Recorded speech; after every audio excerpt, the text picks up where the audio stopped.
Hi friends, எல்லோரும் எப்படி இருக்கீங்க? நல்லா இருக்கீங்களா? இன்றைக்கி நம்ம சேனலில் இப்போ காட்டுற ப்ளவுஸை தான் நம்ம வந்து எப்படி தைக்கிறதுன்னு பார்க்க போகிறோம். இப்போ வாங்க வீடியோக்குள்ளே போகலாம்.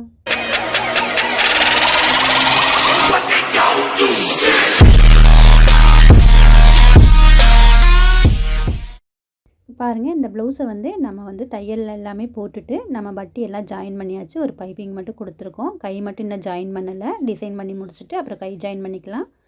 இப்போ வந்து இந்த ப்ளவுஸோட சாரீ வந்து இது தான். அந்த உள்ளே இருக்க அந்த பூ கலர் மாதிரியே நம்ம பைப்பிங் மட்டும் கொடுத்து எடுத்து வச்சுருக்குறோம்.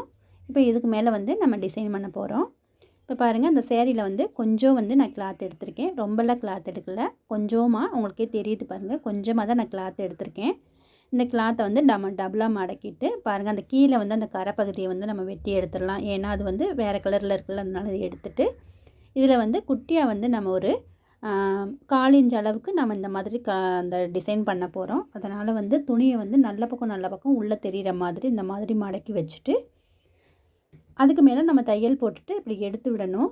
அதனால் வந்து உள்ளே வந்து நம்மளுக்கு நல்ல பக்கமும் பார்க்குற மாதிரி வச்சுக்கணும். மேலே வந்து இது ராங் சைடு, உள்ளே வந்து இது நல்ல பக்கம். இந்த மாதிரி மார்க் பண்ணிவிட்டு நம்ம சைடில் வந்து ஒரு தையல் போட்டுக்கலாம். அந்த ஓரத்தில் வந்து ஒரு 1/4 இன்ச் அளவுக்கு நம்ம தையல் போட்டுக்கலாம்.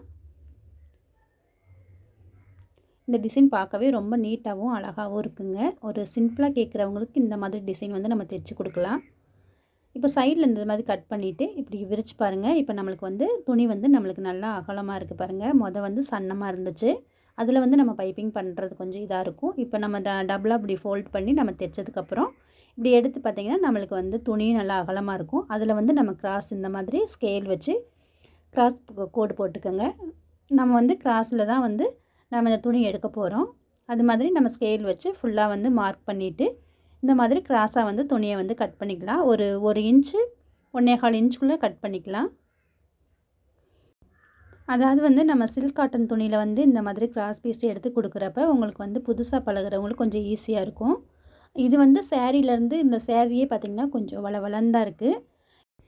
இப்போ நீங்கள் தைக்கிறீங்க அப்படின்னா வந்து நீங்கள் வந்து சில்க் காட்டன் துணியில் வந்து இந்த மாதிரி டிசைன் வச்சு பழகிக்கங்க. அதுக்கப்புறம் இந்த மாதிரி சேரீயில் நீங்கள் வைக்கும்போது உங்களுக்கு ஈஸியாக இருக்கும். இப்போ பாருங்கள், கிராஸ் பீஸை வந்து நம்ம ஒன்றா அப்படி ஜாயின் பண்ணணும். இப்போ நான் ஒரு பீஸை வந்து ஜாயின் பண்ணி காமிச்சிருக்கேன் பாருங்கள். அப்படியே வந்து நம்ம ஒவ்வொரு பீஸாக வந்து இந்த மாதிரி நல்ல பக்கமும் பார்த்து மேலே வந்து தையல் போட்டு திருப்பும்போது நல்ல பக்கம் மேலே வர மாதிரி வச்சு நம்ம இந்த கிராஸ் பீஸை வந்து நம்ம ஜாயின் பண்ணணும். மேலே வந்து அந்த கார்னரில் மட்டும் இந்த மாதிரி கூர்மையாக நம்ம கட் பண்ணி விட்டுட்டு இப்படி ஜாயின் பண்ணிக்கோங்க. அப்போ கிராஸ் பீஸ் வந்து நம்மளுக்கு கரெக்டாக இருக்கும்.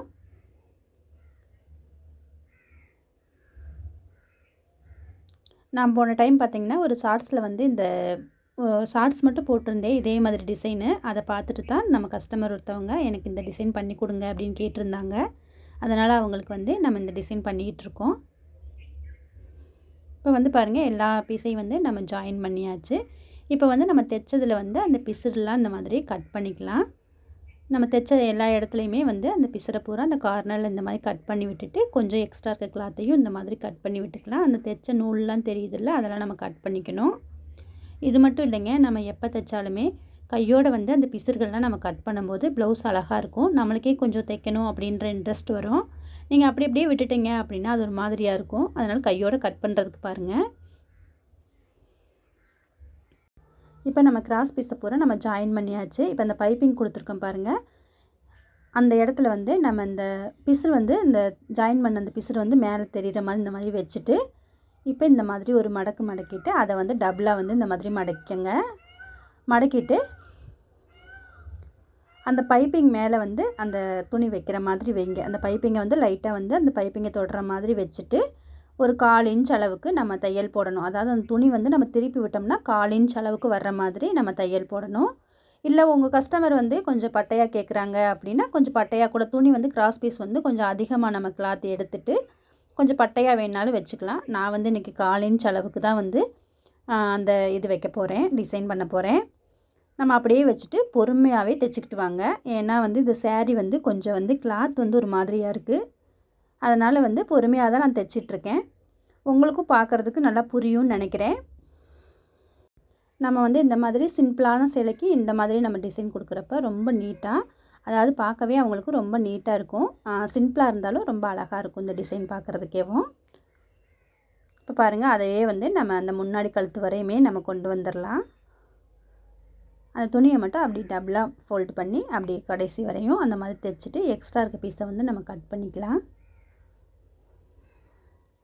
நான் இந்த ப்ளவுஸை வந்து ஸ்டார்டிங்லேருந்தே உங்களுக்கு சொல்லி கொடுத்துருப்பேன். அது வந்து டைம் அதிகமாகுங்கிறதுனால நான் பைப்பிங்லாம் வச்சு முடிச்சுட்டு உங்களுக்கு அந்த டிசைன் வைக்கிறத மட்டும் காமிச்சிருக்கேன். இப்போ பாருங்கள், நம்ம தைச்சி முடிச்சதுக்கப்புறம் உள்ளே வந்து இந்த எக்ஸ்ட்ரா இருக்க கிளாத்தை வந்து நம்ம இந்த மாதிரி கட் பண்ணிக்கலாம். ஏன்னா நம்ம அந்த துணியை மடக்கி விடும்போது இந்த எக்ஸ்ட்ரா இருக்க கிளாத் வந்து அந்த பிசுறு வந்து வெளியில் தெரியும்.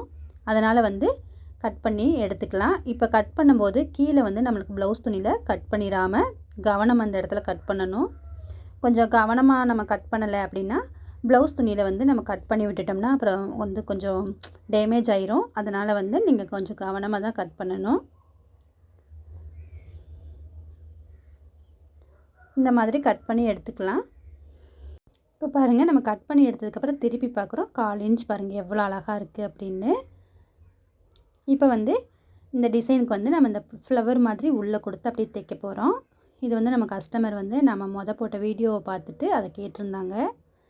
இப்போ நம்ம இந்த கலர் வந்து இதுக்கு செட் ஆச்சு. அதனால் வந்து நம்ம இதை பிரிச்சுக்கலாம். இப்போ நம்ம பிரித்ததுக்கப்புறம் அந்த கோல்டு கலருக்கு அந்த லேஸை வந்து நம்ம எடுத்து வச்சுட்டு வேறு ஏதாவது ப்ளவுஸு கூட நம்ம வந்து வச்சு தைச்சிக்கலாம். ஒன்றும் வேஸ்ட்டெல்லாம் அது ஆகாதுங்க. அது அழகாக 1/4 இன்ச் அளவுக்கு இருக்குது. இப்போ வந்து நம்ம அந்த கழுத்துக்கு வந்து எவ்வளோ வந்து அந்த ஃப்ளவர் இது தேவையோ அந்த அளவுக்கு வந்து நம்ம அந்த லேஸ்லேருந்து பிரித்து எடுத்து வச்சாச்சு. இப்போ பாருங்கள், கரெக்டாக வந்து நம்ம அதை மடக்கிட்டு நம்ம அந்த கிராஸ் பீஸ் வச்சு தைச்சிருந்தோம்னா அதை மடக்கி ஒரு தையல் போட்டு ஊசியை கொண்டு போய் நிப்பாட்டிட்டு அதுக்கு மேலே இந்த ஃப்ளவரை வந்து அந்த உள்ளே வச்சு அந்த துணியை மடக்கிக்கிட்டே அடிச்சுக்கிட்டே வரணும். இப்போ பாருங்கள், நான் எப்படி கொடுக்குறேன்னு பாருங்கள். உள்ளே கொடுத்து அந்த பிசுறு தெரியாமல் உள்ளே அந்த ஃப்ளவர் அந்த கொஞ்சம் மட்டும் உள்ளே போகிற மாதிரி வச்சுட்டு அந்த துணியை வந்து மடக்கி அந்த ஃப்ளவர் மேலே வச்சு அப்படியே அந்த ஓரத்தில் தையல் போட்டுக்கிட்டே வரணும். இந்த மாதிரி டபுள் லைன் கொடுத்து பாருங்கள், சூப்பராக இருக்கும். நம்ம ஒரு பைப்பிங் கொடுத்து இந்த மாதிரி ஒரு 1/4 இன்ச் அளவுக்கு அந்த சேரீயோட கிளாத்தில் நம்ம வச்சு அந்த சேரீயில் வந்து உள்ளே வந்து என்ன கலரில் பூ கொடுத்துருக்காங்களோ அது மாதிரி இந்த ஃப்ளவர் கொடுத்தோம்னா ரொம்ப அழகாக இருக்கும் பார்க்குறதுக்கே.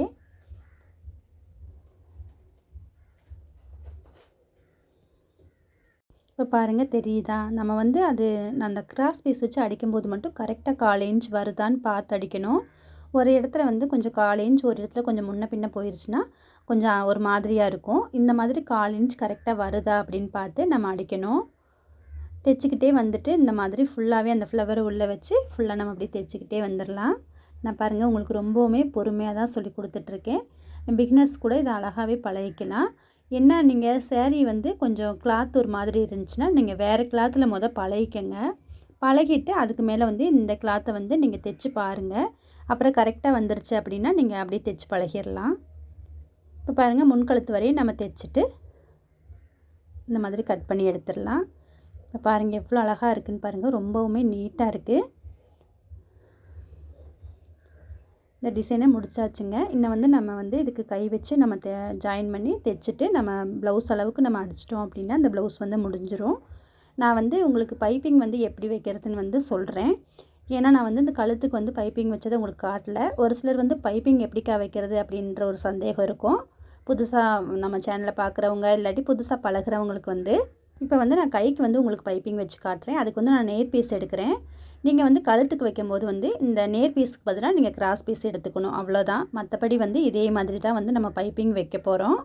நம்ம கழுத்துக்கும் கிராஸ் பீஸ் மட்டும் கொடுத்து இப்போ நான் தைக்கிற மாதிரியே தான் வந்து நான் அதுக்கு வச்சேன். நீங்கள் வந்து இதுக்கு நம்ம கையினால் இதுக்கு வந்து நம்ம நேர் பீஸே எடுத்துக்கலாம். இப்போ பாருங்கள், இது ஒரு இன்ச் இருக்கும். அந்த 1 இன்ச்சை வந்து ஒரு சைடாக அந்த 1/4 இன்ச்சை வந்து இந்த மாதிரி மடக்கிட்டு நம்ம அப்படியே வந்து ஒரு கார்னரில் ஒரு தையல் போட்டுக்கிட்டே வந்துடலாம். நம்ம நூல் பைப்பிங் கூட வைக்கலாங்க. இந்த துணியில் வைக்கிறதுமே ரொம்ப அழகாக தான் இருக்கும். நூல் பைப்பிங் மாதிரியே தான் இருக்கும். நான் இப்போ இன்றைக்கி உங்களுக்கு துணியில் தான் வச்சு காட்டுறேன். இல்லை உங்களுக்கு வந்து த்ரெட் பைப்பிங் வேணும் அப்படின்னா நம்ம ஆல்ரெடி வீடியோ போட்டிருக்கோம். தேவைன்னா நீங்கள் அதை போய் கூட செக் பண்ணி பார்த்துக்கோங்க. இப்போ பாருங்கள், இந்த பிசுறு வந்து மேலே தெரியுதுங்களா? அதை வந்து நம்ம மேலே வந்து வச்சுக்கணும். அதாவது அந்த பிசுறு அடியில் போகிற மாதிரியும் நம்ம தைச்ச அந்த பிசுறு வந்து அடியில் போகிற மாதிரி மேலே வந்து இந்த மாதிரி அந்த கிளாத்தை வச்சுட்டு அதுக்கு மேலே வந்து கையை வந்து இந்த மாதிரி நல்ல பக்கம் கீழே தெரிகிற மாதிரி வைங்க. வச்சு வந்து உங்களுக்கு பைப்பிங் வந்து சன்னமாக வேணும் அப்படின்னா அந்த கையில் வந்து ஓரத்தில் தையல் போடணும். எவ்வளோவுக்கு உங்களால் சன்னமாக நீங்கள் வந்து அந்த கார்னரில் அடிக்க முடியுமோ அந்த அளவுக்கு அடிச்சுக்கோங்க. இல்லை பைப்பிங் வந்து கொஞ்சம் நல்லா தெரியணும் அப்படின்னா அதுக்கு தகுந்த மாதிரி நம்ம அந்த கையில் தையல் போடணும். இப்போ எக்ஸ்ட்ரா இருக்க கிளாத்தை கட் பண்ணிவிட்டு இந்த கையை வந்து திருப்பிக்கலாம். திருப்பிட்டு இங்கே பாருங்கள், நான் வந்து இவ்வளோவுக்கு தான் வந்து பைப்பிங் வேணும் அப்படின்னு சொல்லி வச்சுருக்கேன். இல்லை உங்களுக்கு வந்து கொஞ்சம் பைப்பிங் அதிகமாக வேணும் இல்லை கம்மியாக வேணும்னாலும் இந்த கையில் வந்து நீங்கள் எவ்வளோக்கு எட்ஜில் தையல் போட முடியுமோ அந்தளவுக்கு போட்டு நீங்கள் பைப்பிங் ரெடி பண்ணிக்கலாம். நம்ம அந்த கையில் தையல் போடுறது வந்து ஒரே ஓர்ஸில் போடணும். ஒரு இடத்துல கொஞ்சம் முன்ன பின்ன போட்டோம்னா பைப்பிங் வந்து ஒரு இடத்துல கொஞ்சம் குட்டியாகவும் கொஞ்சம் பெருசாகவும் வரதுக்கு வாய்ப்பு இருக்குது. அதனால் வந்து நம்ம கையில் தையல் போடும்போது அந்த துணியை வச்சு அந்த நேர் பீஸை வச்சு நம்ம தையல் போடுறோம்ல, அப்போயே வந்து நம்ம எவ்வளோக்கு பைப்பிங் வேணுமோ அந்த கணத்துக்கு நேராக அடிச்சுக்கிட்டே வந்துடணும். இப்போ பாருங்கள், பைப்பிங் வந்து சூப்பராக வந்து நம்மளுக்கு ரெடி ஆயிடுச்சு. இப்போ பாருங்கள், அழகாக வந்து நம்மளுக்கு ஒன்று சொன்ன மாதிரி பைப்பிங் கிடச்சிருச்சு. இந்த மாதிரி தான் வந்து பைப்பிங் வைக்கணுங்க. இப்போ எக்ஸ்ட்ரா பாருங்கள், அந்த துணி வந்து லைட்டாக தூக்குன மாதிரி இருக்குங்களா, அதில் வந்து நம்ம சைடில் லைட்டாக அந்த பைப்பிங் மேலே ஒரு 1/4 இன்ச்சுக்கும் கம்மியாக ஒரு தையல் போட்டுக்கலாம். அப்போ வந்து உள்ளே இருக்க கிளாத் வந்து நம்மளுக்கு அமுங்கி கொடுத்துரும். மேலேயும் வந்து நம்மளுக்கு 2 தையல் அழகாக இருக்கும். இப்போ பாருங்கள், அழகாக வந்து அதை அமுக்கி கொடுத்துருச்சு. பைப்பிங்கும் நம்மளுக்கு ரொம்ப நீட்டாகிடுச்சு பாருங்கள். இப்போ கை சூப்பராக வந்து பைப்பிங் வச்சு நம்ம ரெடி பண்ணியாச்சு. இப்போ வந்து அந்த ப்ளவுஸில் வந்து இதை அட்டாச் பண்ணிட வேண்டியதான். பாருங்கள், ஒரு சைடு வந்து நான் அட்டாச் பண்ணிட்டேன். ஒரு சைடு அட்டாச் எப்படி பண்ணுறதுன்னு உங்களுக்கு காமிக்கிறேன். இப்போ வந்து நம்ம ப்ளவுஸை இன்னொரு பக்கம் எடுத்தாச்சு. அதுக்கும் நம்ம பைப்பிங்லாம் வச்சு முடிச்சதுக்கப்புறம் நம்ம வந்து அந்த ஷோல்டரில் சென்டர் பார்த்து கையோட சென்டரில் நம்ம மார்க் பண்ணியிருப்போம் இல்லைங்க, அதை வந்து கரெக்டாக வச்சுட்டு ஒரு 1/2 இன்ச் அளவுக்கு அப்படியே நம்ம தையல் போட்டுக்கிட்டே வரணும். கையை வந்து ரொம்ப இழுத்துறக்கூடாது. லைட்டாக மட்டும் நம்ம எடுத்து வச்சுட்டு அந்த வளைவுக்கு தகுந்தாற் போல் கையை வச்சு அப்படியே வளைச்சி நம்ம தைச்சிக்கிட்டே வரணும். கரெக்டாக வந்து 1/2 இன்ச்சுனா 1/2 இன்ச் அளவுக்கு அடிச்சுக்கிட்டே வரணும். இந்த தையல் மட்டும் இல்லைங்க, நம்ம எந்த தையல் தைச்சாலும் நம்ம ஃபஸ்ட்டு ஸ்டார்டிங்கில் அதாவது 1/4 இன்ச் பிடிக்கிறோம் அப்படின்னா கடைசி வரையும் அந்த 1/4 இன்ச் தான் பிடிக்கணும். தையலை நீங்கள் மெயினாக கற்றுக்க வேண்டியது அதுதான். ஃபஸ்ட்டு தையல் வந்து நம்மளுக்கு கரெக்டாக வரணும். அப்போ தான் ப்ளவுஸை பார்க்கவே வந்து நம்மளுக்கு நீட்டாகவும் அழகாகவும் இருக்கும். இப்போ நம்ம ஒரு டிசைன் ப்ளவுஸ் கற்றுக்குறோம் அப்படின்னா அதுக்கு மெயினாக வந்து நம்ம பைப்பிங் கற்றுக்கிறதுக்கு முயற்சி பண்ணுங்கள். ஏன்னா பைப்பிங் வச்சு நம்ம ஒரு லேஸ் வச்சு பாருங்கள், அது அழகாக இருக்கும். லேஸ் மட்டும் தனியாக வைக்கிறத விட ஒரு பைப்பிங் கொடுத்து பக்கத்துலேயே லேஸ் வச்சு பாருங்கள், ரொம்ப அழகாக இருக்கும். அதனால் நீங்கள் இப்போ தான் வந்து ஸ்டார்டிங்கில் வந்து டிசைன் ப்ளவுஸ் பழகுறீங்க அப்படின்னா வந்து பைப்பிங்கை வந்து மெயினாக பழகிக்கங்க. பைப்பிங் தெரிஞ்சாலே வந்து நம்மளுக்கு வந்து ரொம்பவுமே ப்ளவுஸ் வந்து அழகாக இருக்கும். இப்போ பாருங்கள், நம்ம வந்து ப்ளவுஸை வந்து நம்ம கையை வந்து ஜாயின் பண்ணியாச்சு. இப்போ அவ்வளோதாங்க, நம்ம ப்ளவுஸ் அளவுக்கு வந்து தைச்சி முடிச்சிட்டோம் அப்படின்னா அந்த ப்ளவுஸ் வந்து ரெடி ஆயிடுச்சு. சிம்பிளாக இருக்கணும் ஆனால் நீட்டாகவும் இருக்கணும் அப்படின்னு கேட்குறவங்களுக்கு கண்டிப்பாக இந்த டிசைன் வந்து நீங்கள் ட்ரை பண்ணி பாருங்கள். இப்போ இந்த டிசைன் ப்ளவுஸ் வீடியோ பார்த்துருப்பீங்க. இந்த வீடியோ பிடிச்சிருந்தால் லைக் பண்ணுங்கள், ஷேர் பண்ணுங்கள். மறக்காமல் நம்ம சேனலுக்கு சப்ஸ்கிரைப் பண்ணி உங்களோட ஆதரவு எங்களுக்கு கொடுங்க. தேங்க்யூ ஃபார் வாட்சிங்.